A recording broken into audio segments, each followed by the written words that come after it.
Well, death threats, flipping the bird, and threatening the lives of drivers, all in a day's work for the man in this video. And the victim who recorded this says on the same day this man tried this stunt on someone else, now the police are getting involved. NBC 15's Corey Pippen spoke exclusively with the victims tonight. Corey? Greg, Kim, just imagine you're driving here along Highway 98 when out of nowhere someone starts screaming at you and tries to drive you off the road. Well, two Fairhope residents say that happened to them and they feared for their safety. This cell phone video shot by 18-year-old Bay Blackwell shows her terrifying encounter with a Florida man this morning in Fairhope. The man clearly gesturing a middle finger toward her. His yelling loud enough to be heard over the car's engine. Makes me extremely angry. It's uncalled for.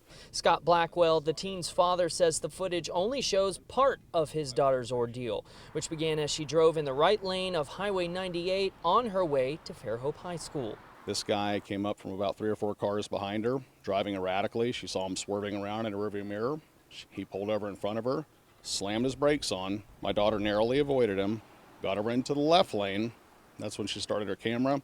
Between all of that, Blackwell says the man was screaming obscenities. I want to kill you.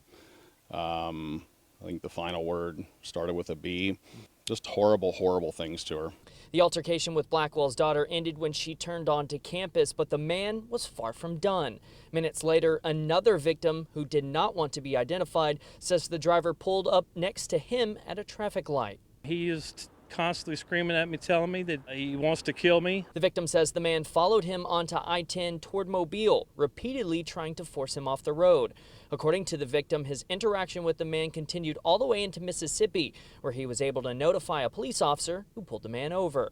But without probable cause and the incident happening in Fairhope, the officer was unable to do anything. The victim says he has filed a complaint with the Fairhope Police Department, and I'm told it's being investigated.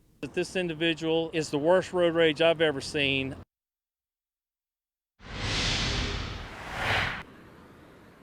Now, the Blackwell family tells me they plan to file a complaint tomorrow.